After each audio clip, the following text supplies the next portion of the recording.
Saida was somebody who started telling me about her life, and over the years, I realized that whatever she has experienced as a Muslim working class migrant woman in Delhi is something that apparently India has witnessed in the last 30 years.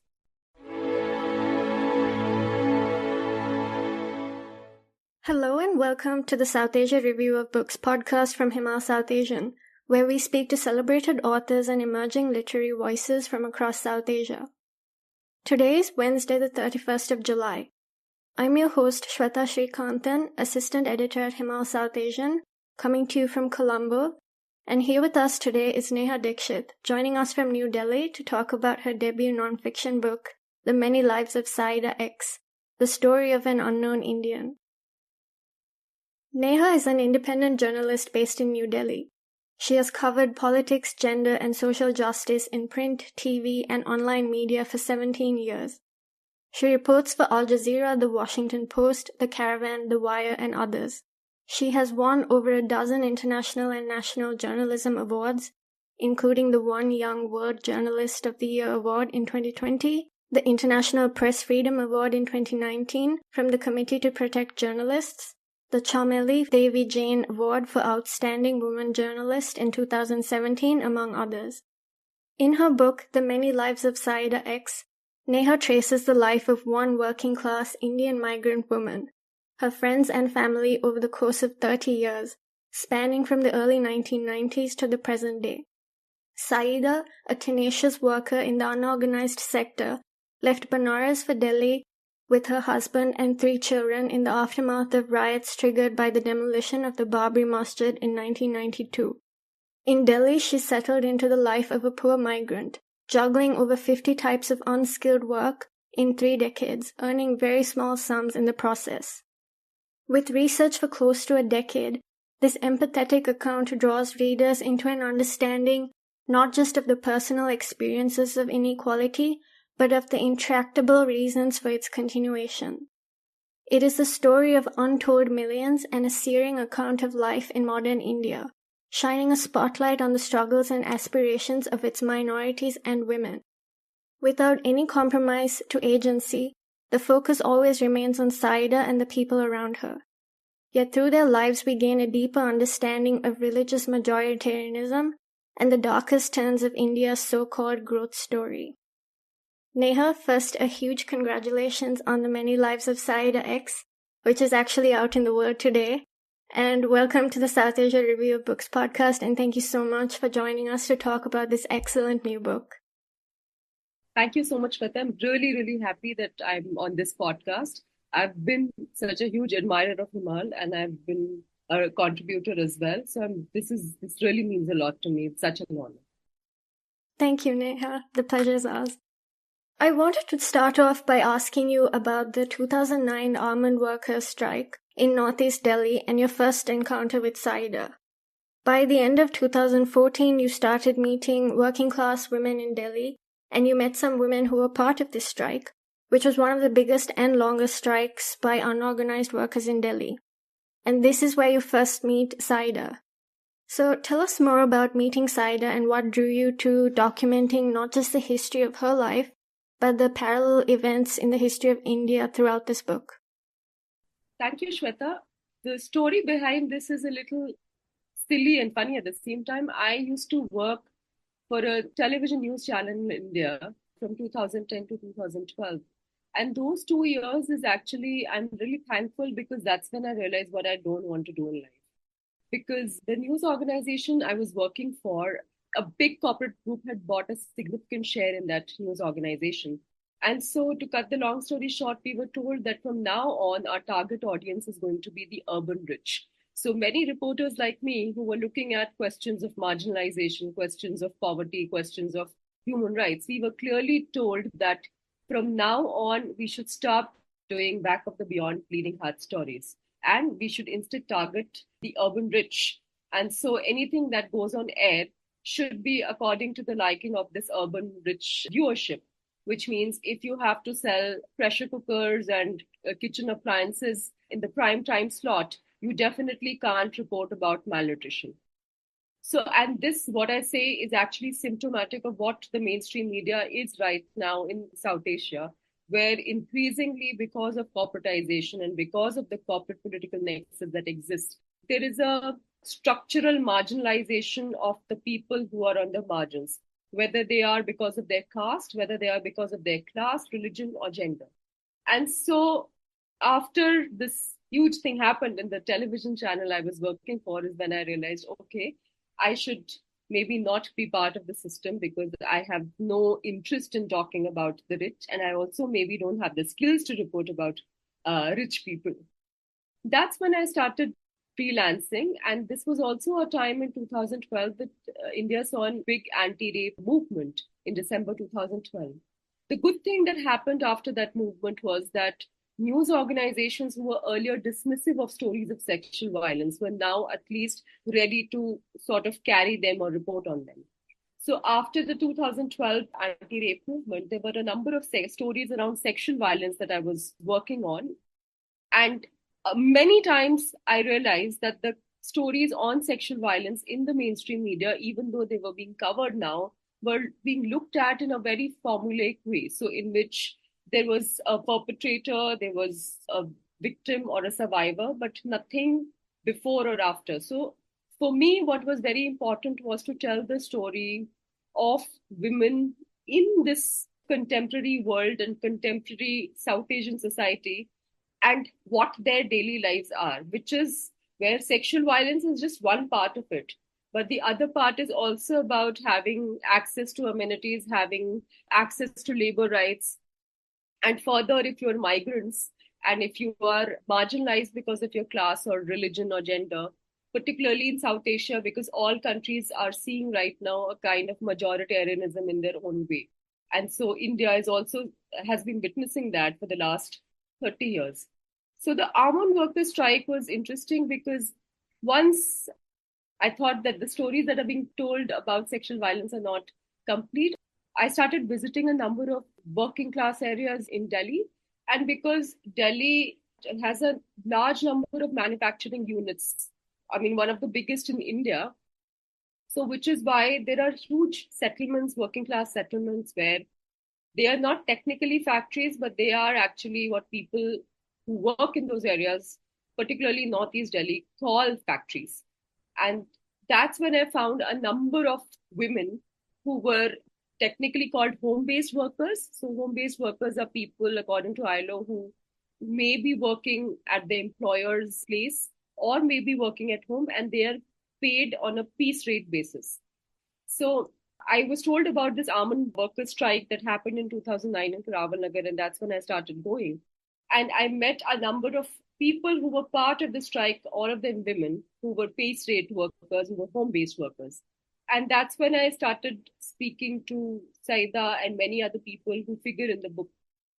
And one realized that the question is not just about labor rights or migration or urban poverty or marginalization because of your religion or majoritarianism or gender.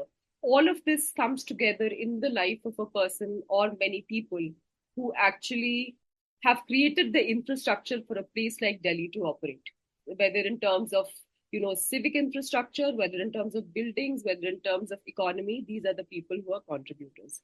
So for me, that was a big question. And from then, when I started narrowing down, Saida was somebody who started telling me about her life. And over the years, I realized that whatever she has experienced as a Muslim working class migrant woman in Delhi is something that apparently India has witnessed in the last 30 years.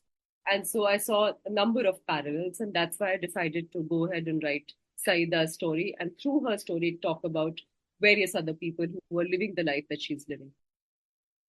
You also talk about the threats you faced as a journalist reporting on both the Delhi riots of 2020 and Hindu supremacist organizations, including being stalked for over 5 months, to receiving acid attack and gang rape threats, to the lack of police action to address this. You also talk about how Saida's response to this underlied a certain privilege of dwelling on these very legitimate fears and also on hope as a tool of resistance. We see how Syeda comes to the realization that the demolition of Babri Masjid was only the precursor or the beginning of a new India under Hindu nationalism. So could you tell us about these parallel experiences as well?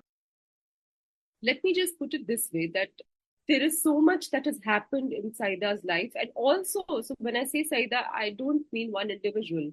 That's why we call it Saida X, because it could be anyone. Because so many individuals have actually lived, survived, faced violence, faced marginalization, faced oppression, exploitation because of their class or caste or gender or religious position or geographical location, let me also say. The Adivasis or the indigenous people all over in South Asia, whatever is happening in Nicobar, various other places. People are facing this and still doing their thing. So why, to me, I feel, even though in the last 10, 12 years, many of us, including me, I am not the only person who has faced threats for their work. There are numerous people across what is happening in Bangladesh right now as we speak, what has happened in Nepal earlier, what has happened, what has been happening in India, Sri Lanka, all these places, the things that activists, filmmakers, journalists, citizens have faced. That is something which unfortunately has been normalized in our life to the point that we think that only some people who have the privilege to talk about the way they have been, attacked, harassed, are the people who are facing that. But actually, the truth is all over across all these countries, any citizen of these countries is being touched by this kind of harassment because of their own respective governments. The problem here also is that, so for example, let's just talk about what you said. For me, in the last 10 years, it started with online trolling. Then it went on to legal cases.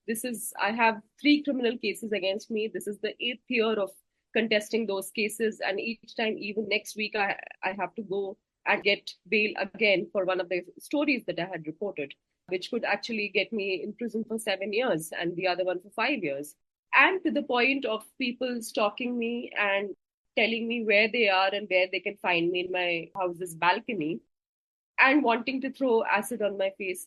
I'm still sitting here. My book is out and I'm talking to you in a podcast and I'm not in jail. My house hasn't been burnt down. And so at any given point, whatever I have faced just to do my job, I'm not dismissing it and I'm not dehumanizing it, but I also would say that it is far less insignificant compared to all those people as we speak who are in jail right now. Or somebody like Syeda, whose house has been burnt down so many times, or many other people who face this violence. So, which is why, to me, I also mentioned this in the book, that, of course, if I indulge in this kind of harassment that I faced or keep talking about it, I do see that as an indulgence more than actually opening my eye to what is happening in the world. Syeda, who was a weaver in Banaras and who was displaced because of the demolition of the Babri Masjid, and then a skilled weaver who comes to Delhi, and then in the next 30 years, she does 50 jobs without having any training, any skill, but just driven by the need to survive. So the fact that from being a skilled weaver, Banarsi sari weaver, she actually, one day she's making cycle brake wires, the other day she's making doorknobs, the third day she's making helmet parts, the fourth day she's packing stationery, the fifth day she's making stuffed toys. And this is because you have to have enough money to buy groceries for that day, right? And so she goes on and does this for years, for 30 years. And while she is doing it, towards the end, again, she suffers because of being poor, because of being Muslim, because of being a woman, and many other things. So I do feel these are the stories, people who do not have the kind of space to talk about the things that they face, but they still continue to survive and still continue to move forward. I think those stories are far more important than something that I have faced or any other person sitting in my place is facing. Thank you for sharing that, Neha. And I really appreciate how Saida's story holds up a mirror to countless other diverse experiences of other women as well. So thank you again for sharing that.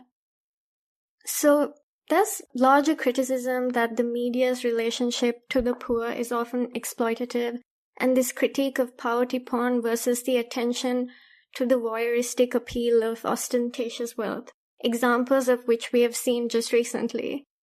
And in your introduction and also earlier in our conversation, you mentioned that you were working at a media house where investigative journalists like you would have to do these exposés on rich kids racing fast cars in South Delhi. So this is a huge failure on the part of mainstream Indian media. But I would say your book offers an important corrective. As an author, you never insert yourself into the narrative.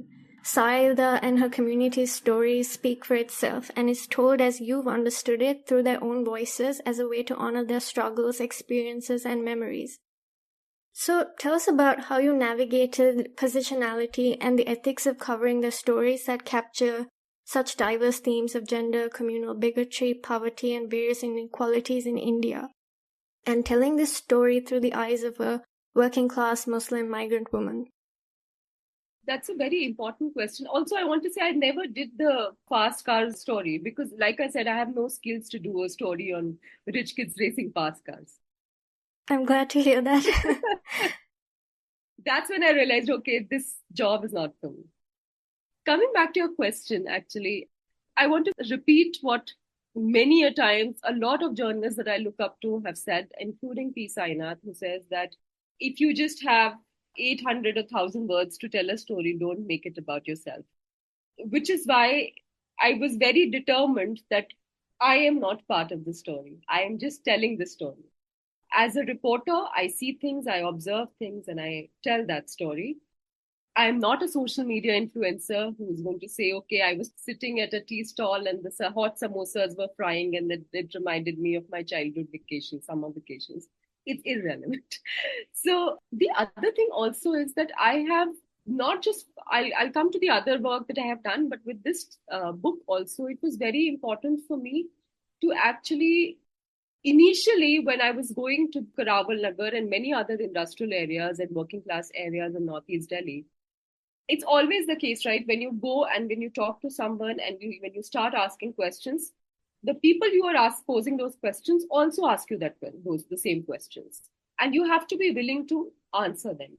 If you are asking questions, personal questions as a reporter, which there are some personal details in this book, I have also been asked. So for me, in all these 17 years of journalism, anybody who says that you do not have a relationship with the sources or you have to maintain very objective distance from the source, I don't think in the South Asian context it works, because we are far more intimate in the way we talk to each other. We meet a stranger and we start talking about our families. So it really doesn't work like that, And so that trust has to build up. And the other thing also is that the kind of othering that we see, right? There is always some kind of stereotyping that happens about people that are written about. In the book, you will also see that people are far more complex. They are not heroes. They are not always politically correct. They are not always victims. They are always not truthful. So, and this is how people are. And so in the way I have tried my best to bring the complexities that exist. So when I talk about sexual violence and when I write about Syeda and when I talk to Syeda about sexual violence, her view is entirely different from how I think about sexual violence, right? So, and that is also because our locations are different. Maybe I have the privilege to talk about sexual violence that maybe Syeda doesn't for her survival. And these are the kind of complexities that need to exist. When you talk about poverty porn, yes, there is a lot of Instagram sort of talking about, oh, listen, we have done this and whatever that. But earlier also in cinema, in Hindi cinema, or even the cinema in other parts of the world, the kind of stereotyping and the kind of cardboard characterization that is done, that I have tried to stay away from, because that's not how life is. And one more thing I want to talk about is that, this often comes up, and I also think that poverty porn, of course, is there, but there is also a lot of, what is the word for it? Painting everything with the same brush kind of approach. Because if the mainstream media, and now when I talk about corporate media all over, corporate media is for profit. For them, public interest is not the topmost priority. For them, profit is priority. And so, which is why if they think that they have to sell, fancy chimneys in the prime time, of course, they're not talking about, like I said, malnutrition, or the fact that I know that in India, there is a newspaper, where very big legacy mainstream newspaper, that always says that we are publishing for a person, their prototype is called Neha Chadda in South Delhi. And Neha Chadda in South Delhi is only interested in appliances, technology, human interest stories. And so the newspaper has to be for Neha Chadda. So, which means, of course, people who are not changing their phones every 2 months are not their readers. And so, which is why they would not like to write about the poor. So, then that's where my question comes in. Are we also falling for that same mainstream media model where they don't want us to talk about any kind of poverty or any kind of marginalization? They only want us to talk about the rich. They only want us to talk about the Ambanis or the Adanis, and endlessly for 1.5 years. And we continue to do so. So one has to be very clear in the kind of terminology that is being used while talking about, and at the same time being ethical and sensitive when talking about the marginalized. Thank you for that, Neha. And I think you've executed that brilliantly in this book. And you note that recounting events that are steeped in trauma over and over again is an unpleasant experience. And often the sequences of these events are fragmented, incomplete, and narratives are often selective. For example, in getting Syeda to recount all the 50-plus jobs that she has done in the past 30 years, or the fact that many of the events recounted have no public records. So tell us about how you navigated these challenges and gaps as both a journalist and a storyteller. It's really, really interesting because initially when I started meeting Syeda and many other workers in Caravan, each time I would go and ask them, if you're a worker, and this is not just unique to me, many academic studies, researchers, people who have worked here who tell you this, they would say, no, I'm not a worker. I just do some work so that I can have enough money by evening to buy groceries or to buy milk for my children or to pay for tuition for my children. And that's about it. So there was this reluctance to sort of accept themselves that they are workers. And obviously, patriarchy has a big role to play in it because these are people who don't have offices, they don't have factories to go to work to, they work from home. And that in itself has so much of like gendered connotations and hierarchy, whether what qualifies as work and what doesn't. So that's number one. And also, when you don't acknowledge that you're a worker, then how are you even going to ask for better working conditions? So that was something which was extremely, what do I say? It was really intriguing to see that these are the women who are working 16 to 17 hours every day, and then plus all the domestic work. And yet they say that they are not workers. Many of them are the sole earning members in their families. But at the same time, I realized that men in their families would not earn any living. They would sit idle the whole day, but would not work for lesser money. And this was also a question of self-worth, where men had a higher self-worth, and so which is why they would not work if they were being paid lesser wages or being given home-based work. But the women, because they wanted to survive and they wanted their families to survive, so which is why they would take any work that comes their way. So that to me was really interesting. So that was the first part. And also the other thing that was important to me was, like I wrote in the book also, that a lot of things did not come to me in a chronological fashion. Initially, 2-3 years was just trying to talk and understand what is happening. And then when I started organizing all the information that I got and through all the conversations and meetings that I had, is when I realized, okay, these are the last 30 years that they are talking about. So to keep going back to, for example, Syeda and asking her, okay, what happened to you in that year? And she would be like, which year? Okay, that year. No, I was in the ply factory. No, I was not in the ply factory. I was packaging bags or I was packaging stationeries. So for her also, because for her that is not important. It's really not important for her. It's not the organized sector and a corporate job where you have to send your CV, and if there is a gap, you have to explain that. It's not the same for her, right? She's 15 days she's doing something, 5 months again she's doing another job, and then 2 weeks she's doing another job. So she was a little irritated. Also the fact that she thought, why are you writing about me? Like, what is there? So for her to see that there is so much in her life that runs parallel with India's contemporary history of the last 30 years. So for me, as a storyteller and as a reporter, I could see that, but she couldn't see it.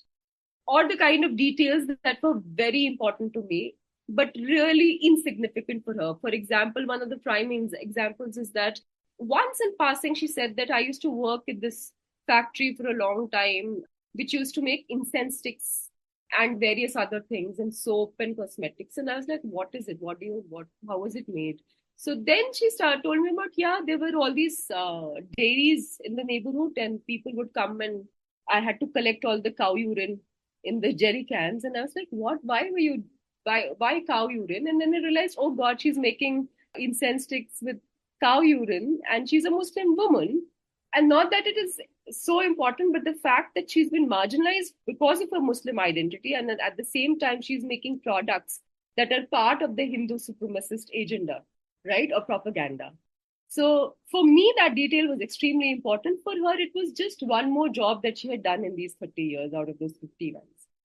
So there was always that gap in how she was understanding what is happening and how I was understanding, or what she thought was really important in her life, for the fact that, oh, this is how Banarsi sarees are made, and this is how we dye the fabric, and this is how the warp works, and this is how the weft works. And I have no understanding of that. And I'm asking about incense sticks. So she would also judge me that I'm telling you something which is really skilled and handloom work and all, and you are interested in incense sticks. So that's how it worked. And slowly then I had to piece it all together. Speaking of details, another aspect of the book that I really enjoyed was throughout the book, you've dotted in these references to the movies and Hindi cinema songs that they were listening to or was popular at the time. And yeah, I really appreciated those references as well, because it's those small details in their everyday lives that give them a moment of respite from all that they're going through in their lives. So that was really interesting detail. Yeah, because popular culture, and especially like Hindi cinema, because this is also a story of North India. Hindi cinema is the most cheapest and most accessible form of entertainment and a cultural tool. And it is intrinsic to their lives. That's the most readily available sort of way to have any kind of cultural tool or to understand the world around them. So that was important. Before we welcome you to present a short reading from the book, I'd like to take a moment to invite our listeners to check out our Patreon program to support Himal's independent journalism, including some of the most wide-ranging book reviews from around the region that relies on the support of our listeners like you. Southasia Review of Books is a podcast and a monthly newsletter that threads together our latest reviews and literary interviews. You'll find a special reading list curated by Neha Dixit in this month's edition, so do sign up for the newsletter to keep up with our latest reviews, podcasts, and more. Now, Neha, over to you to read an excerpt from The Many Lives of Syeda X. It was a cold, grey winter evening in December 2012. Shahzeb had asked Reshma to buy 24 glass bangles. Reshma took her own sweet time, carefully selecting the color and the style from Som Bazaar, the weekly Monday market in Caravan. She assumed Shahzeb wanted her help in buying these to gift to a girl, and thought he would let her keep at least half for herself. He took them all, which disappointed her. On 16th December 2012, Shahzeb stuck a newspaper cutting with a picture of Salman Khan with the black Hayabusa on the wall of their one-room house, right above the spot where he slept. The same night, four men gang-raped a 24-year-old student in a moving bus in Delhi. For an entire month following this, the national capital witnessed massive anti-rape protests. They demanded changes in the Indian rape laws. It was a spectacle. The last time one saw such an impromptu gathering at India Gate had been a year back when India won the 2011 Cricket World Cup. Men on bikes with Indian flags went in circles around India Gate, screaming, some taking off their shirts, some dancing on car roofs and bonnets. A week after the gang rape, Bobby, the owner of the shocker repair shop, asked Shahzeeb to join him for a bike rally at India Gate. That was the day Shahzeeb asked Reshma to buy the bangles. 24 young men left Caravan at around 7 in the evening. When they reached India Gate 45 minutes later, there were around 30 more bikers waiting for them. Some had posters that read, "Damini deserves justice." Some called the rape survivor, or victim in this case, Nirbhaya, fearless. Others called her Damini, inspired by a 1993 Bollywood film where the protagonist's name is Damini and she goes against her family and victims and fights for a rape victim. They all did several rounds of India Gate, yelling, "Delhi police, down, down. Damini deserves justice." On their last round, they threw bangles at the Delhi police personnel there. Throwing bangles was a way of saying that Delhi police were not men enough to protect women. So they should wear bangles like women. Because for them, being a woman meant being weak. Shahzeeb was not bothered by all these deep things. He was riding a Pulsar that had come for repair the same morning. It was a bike that was sold with the tagline, "Definitely male." For him, at this moment, he was as different from his father as possible. He was riding a bike at India Gate, where he only had been twice in all these years in Delhi. The ride on a winter night with a chill in the air made him feel invincible, top of the world, desirable, tough. The moment when you taste self-worth for the first time in life. And the chance to humiliate Delhi police publicly made him feel powerful. Delhi police, the words ordinarily made Shahzeeb tremble with rage. Each time there was a theft in a shop or a house, a bike was stolen, or a dead body was found in the Nala, the police would come and pick up a few boys from the neighborhood. The police always came to the sweatshops to pick up young men and boys who had recently migrated to find work. They would go missing for weeks, months, years. Very few were fortunate enough to have family members who would come all the way to look for them. Delhi became the city where poor young boys from UP and Bihar came and disappeared forever. Thank you for that excellent reading, Neha. Thanks so much.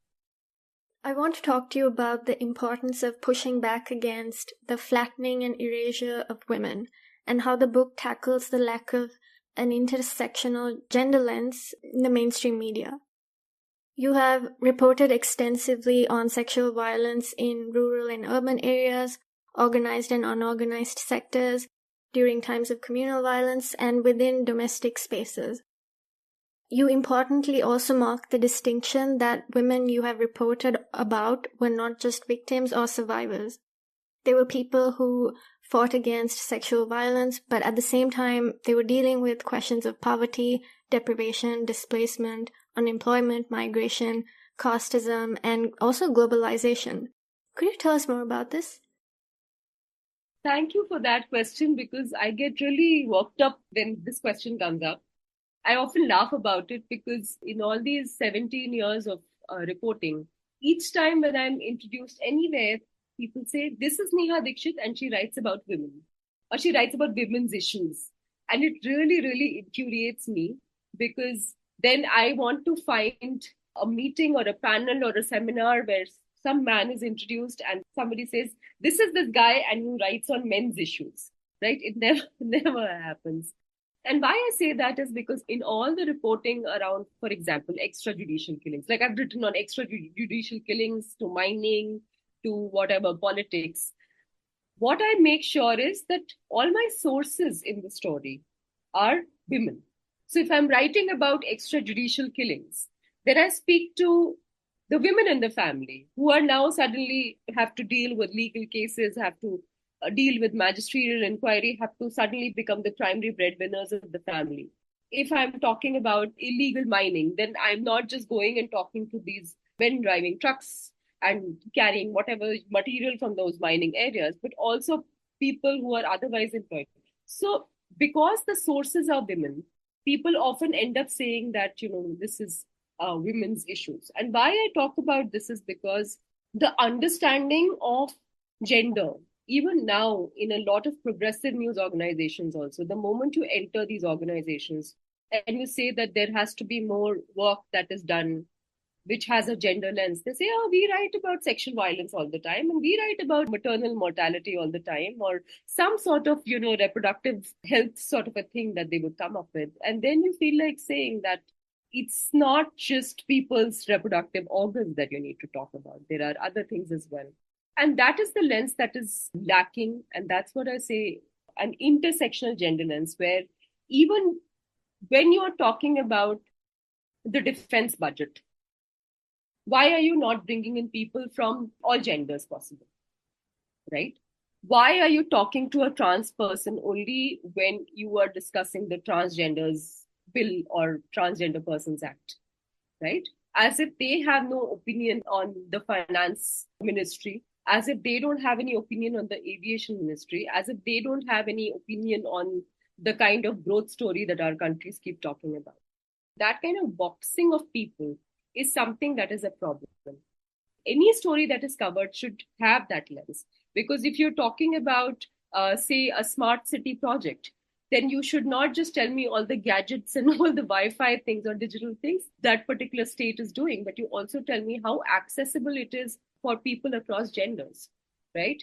The fact that you think that in a smart city you put CCTV cameras and you say we are doing it to protect women, it's actually not that. You're actually increasing surveillance, and people across genders can have an opinion on that. Or the fact that the only time, at least in Indian news organizations, the only time we see women lawyers being quoted in stories as experts are when there is a case of sexual violence, right? But otherwise not. So what I'm trying to say is that that is just not present. And there is no active measures, proactive measures inside newsrooms or inside news organizations or just general culture in South Asian media where you write everything with an intersectional lens, where people of a particular gender can have a different story depending on their geographical location, which tribe they come from, which caste they come from, which religion they come from, right? Those are the kind of diverse voices that we need to see within a news story, which could be about anything. You don't have to go to women only talking about how did the recent budget affect their groceries budget at home, right? So that's what I'm talking about. And the same thing in this book, right? Like I say, it's not the story of a Muslim woman only. It's not the story of a migrant woman only. It's not a story of a poor woman only. There are so many things that are happening simultaneously. And that is the kind of comprehensive storytelling and reporting that at least I, as a reader, would like to read, or as just a person interested in what is happening in the world, would like to read. Absolutely. Thank you, Neha. In the book, you describe how for many decades, Hindu supremacists have floated all kinds of theories like love jihad to justify that Hindus are somehow in danger. And for Himal's December 2015 print quarterly, you've also written an excellent reported piece on how love jihad and honor killings are used as strategies to quell challenges to caste, class, and gender conventions in India. So tell us about your experiences documenting this fatal mix of misogyny with religion for political gains across the country. Love jihad, according to me, is the highest order of mansplaining. Because it's actually that you underestimate the intelligence of women so much that you think that anybody flashing their bikes and their goggles and their smartphones is good enough to lure them and make them fall in love, right? So that's really completely underestimating, and that is why I feel that all the women here in the Indian subcontinent should be up against an arm against these Hindu supremacists, just by the fact that you really show us no sort of respect or respect our brains. We're pretty brainless according to. The other part is that so many times top investigative agencies run by the Indian state have been asked to investigate if there is something called love jihad, right? I think in 2008 or 2009, the CBCID in Karnataka was asked to investigate and find out if there's any evidence of love jihad, and they couldn't find anything. Recently, the NIA, the National Investigative Agency, again was asked to find evidence for love jihad and they couldn't find any. Right? So this is entirely a theory. This is love jihad is actually against women exercising any agency to be with the person of their choice. It's the same thing when it comes to intercaste marriages in India, or it's the same thing.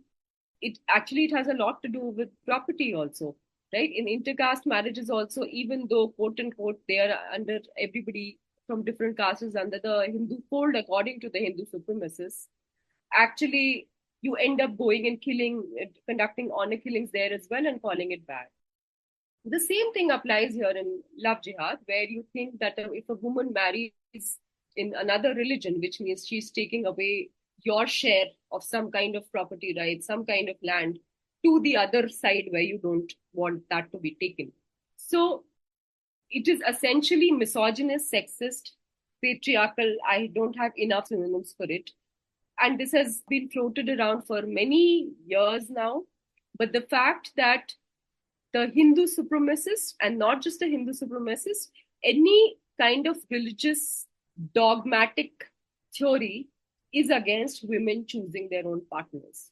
Because all religions are patriarchal. All religions dislike women having their own opinion or their own free will, because all religions are controlled by controlling women.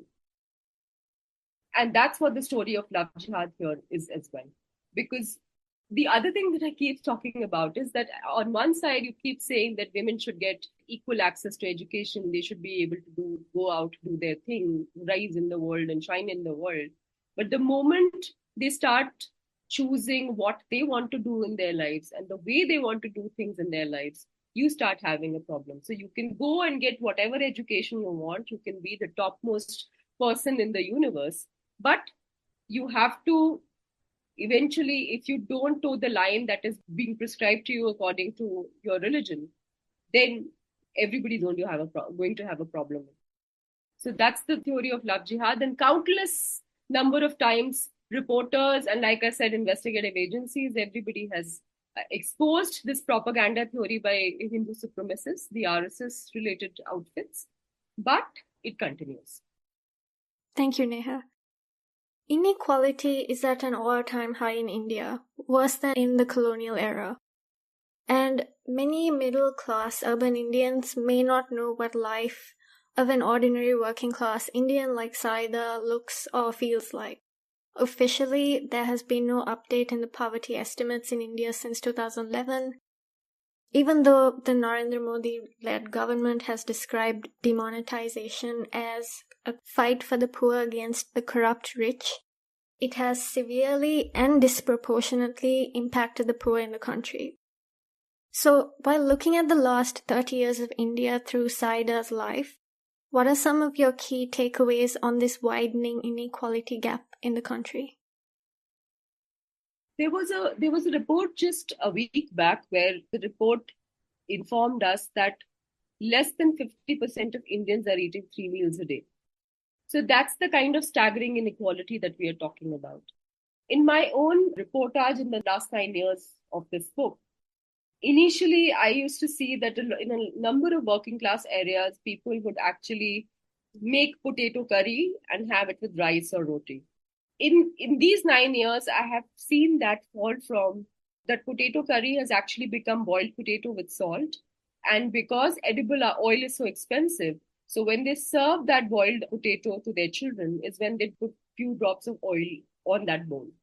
So this is the kind of staggering inequality, hunger, starvation that we are talking about. And this has also been because of the kind of attitude the Indian government has towards the poor. We have seen the kind of crony capitalism that exists. We have seen only few corporates that are being sold everything in the country and are being favored everywhere. At the same time, if you see the kind of policies from the Narendra Modi government, like I talked about it in the book also, for example, when demonetization happened, they said that they're going to take all the money from the rich people and do whatever. In the book, I see that Syeda's daughter, she starts working at some place where a lot of rich people come. And then she notices they are the people back home as home-based workers who are not able to afford food or not able to get work or not able to, make ends meet. And then the same people, rich people, come to the place where she works, and she realizes, no, everybody's buying everything and really fancy things. And, the kind of wastage that the rich do. For example, often there is this argument, not just in South Asia, but globally, that because of the population growth, there's a resource crunch. But if you break it down simply and you see that the kind of resources that a poor family of, say, 6 people uses, the amount of electricity, the amount of food, the amount of public spaces, the amount of water, all the other things that are available, compared to a family of 4 people of a very affluent class. The amount of electricity they use, the amount of water they waste, the amount of food they throw away, just that basic comparison is so important to do, but it's never done. And the poor, because they have more people at home, are blamed for this kind of resource crunch. That is the kind of thing that has increased over the years. There have been number of reports that say that if people from a certain class fall ill even for a week, they immediately plunge deep into poverty and are not able to recover for years. That is the kind of situation that we are talking about. And that is nowhere a priority, not a priority, like I said, for the media to actually hold the governments accountable. Even the governments are not bothered by it. There was an interview of Modi during just before the Lok Sabha elections in 2024, where somebody asked that inequality has increased or something, and he said, "So should everybody be rich or something?" He said that, right? And so this is the kind of attitude during the COVID pandemic also, when he was addressing the nation, that everybody was kind of scared of, that, okay, now he's again going to say something, is when he would talk to people he would talk about the poor in a very patronizing way, which meant that he was always talking to people who were middle class and upwards. And his approach was, please help all those poor people also around you, right? That was the kind of approach. So that's why, coming back to the question that you were asking, there is absolutely no political will to do anything for people who are really struggling every day to survive.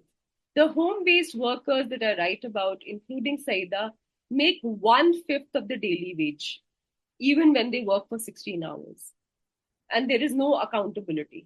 Their wages are not part of, even though they are now officially recognized under the Unorganized Workers Social Security Act in India. How much should they be paid? There is no sort of reference to it. And the same thing applies to a lot of work that is done, particularly by women. 70% of the farm workers in India are women, right? And they're paid meager wages.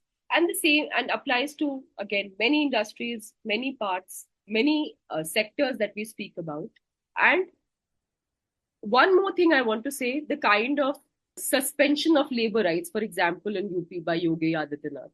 He said that we are going to suspend labor rights for 3 years, which means now that everything is moving to a gig economy, anyway, that's not being held accountable. So people are being paid again per job that they are doing, per thing that they are delivering. Right? They're totally dependent on that, on ratings and the tips that they are being given. So there is no social security for that.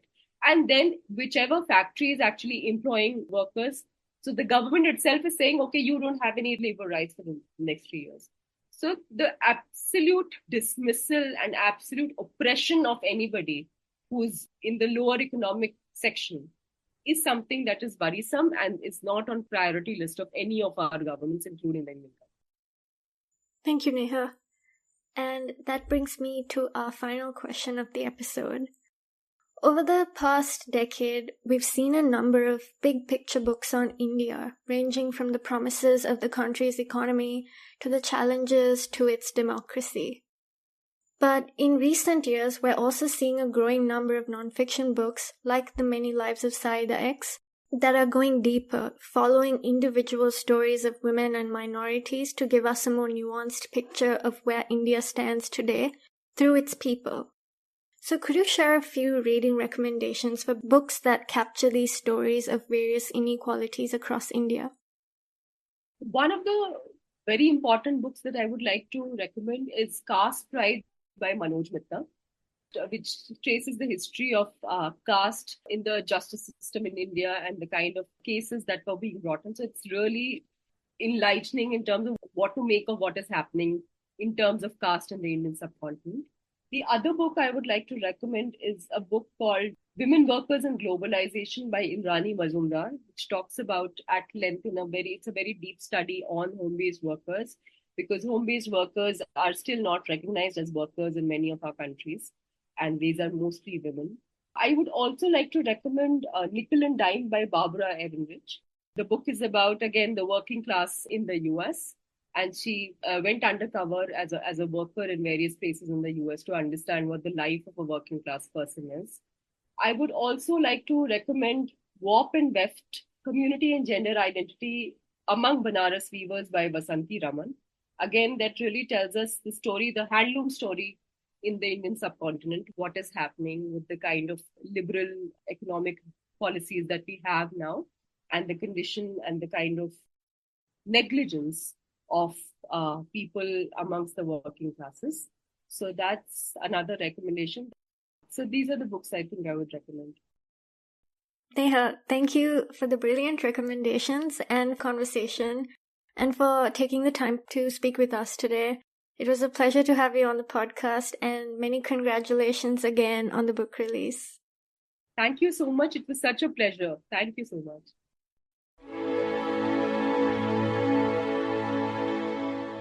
Thank you for listening to the Southasia Review of Books podcast from Himal Southasian. This episode was edited by Ritika Chauhan. If you like this episode, please share widely, rate, review, subscribe, and download the show on your favorite podcast apps. You can find Neha Dixit's reading list for the episode in this month's Southasia Review of Books newsletter. You can find the links to subscribe and listen to previous episodes on our website at himalmag.com. What we do and what we love doing at Himal is really looking at South Asian literature like no other. And that gives us a very unique community viewpoint and the privilege of making conversations like this possible. So if you'd like to help us out, please do become a Himal patron. We have a great program with lots of perks, including Himal's Right Side Up map, and we'll welcome you to a fantastic Southasia Review of Books community. Thanks again, and until next time.